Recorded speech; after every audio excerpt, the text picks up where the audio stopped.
जब हजरत इब्राहीम अलैहिस्सलाम ने मोर, मुर्ग, कबूतर और कौवे को ज़िबह किया, उनका कीमा किया, सबको घुला मिलाकर 4 हिस्से किए, 4 अलग अलग पहाड़ों पर रखा और फिर अल्लाह के हुक्म से बुलाया तो वो परिंदे जिंदा होकर किस हालत में आए, आइए देखते हैं। ये उस वक्त की बात है जब हजरत इब्राहीम अलैहिस्सलाम ने अल्लाह के हुक्म से अपने भतीजे हजरत लूत अलैहिस्सलाम और अपनी बीवी हजरत सारा अलैहिस्सलाम के साथ फिलिस्तीन की तरफ हिजरत की। जब वो वहाँ पहुंचकर आबाद हो गए तो वहाँ के लोगों को तौहीद की दावत देना शुरू कर दी। एक दिन उनके दिल में ये ख्वाहिश जागी कि क़यामत के दिन अल्लाह मुर्दों को कैसे जिंदा करता है। आपने अल्लाह से अर्ज की, ऐ मेरे रब, मुझे दिखा दे कि तू मुर्दों को कैसे जिंदा करता है। इस पर अल्लाह ताला ने उनसे पूछा, ऐ इब्राहीम, क्या तुम्हें यकीन नहीं है? तो हजरत इब्राहीम अलैहिस्सलाम ने अदब से जवाब दिया, क्यों नहीं है अल्लाह, मुझे मुकम्मल यकीन है, लेकिन मैं ये सवाल इसलिए कर रहा हूँ ताकि मेरे दिल को करार आ जाए। अल्लाह ने उनकी दरख्वास्त कबूल की और फरमाया, 4 परिंदे लो। रिवायतों में आता है कि उन 4 परिंदों में पहला मोर था जो अपनी खूबसूरती के लिए मशहूर है,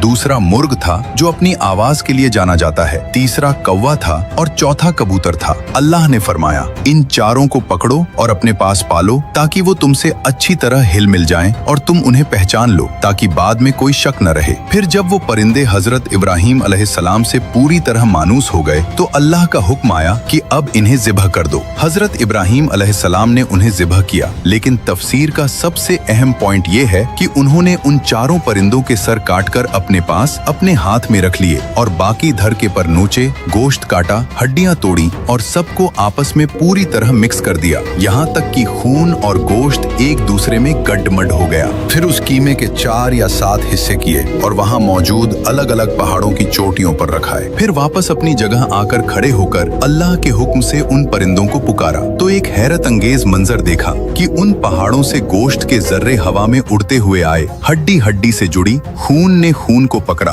पर अपनी जगह लगे और वो 4 परिंदे बिना सर के दौड़ते हुए हजरत इब्राहीम अलैहिस्सलाम की तरफ आए और जो परिंदा जहाँ का था वो अपने उसी सर की तरफ लपका जो हजरत इब्राहीम अलैहिस्सलाम के हाथ में था। यहाँ तक कि मोर का धर मोर के सर से मिला, मुर्ग का मुर्ग से। जब गर्दनें जुड़ गईं तो वो 4 परिंदे मोर, मुर्ग, कौवा और कबूतर जिंदा होकर सही सलामत वहाँ से उड़ गए और हजरत इब्राहीम अलैहिस्सलाम ने अपनी आंखों से देख लिया कि अल्लाह किस तरह मौत के बाद जिंदगी देता है। हमारे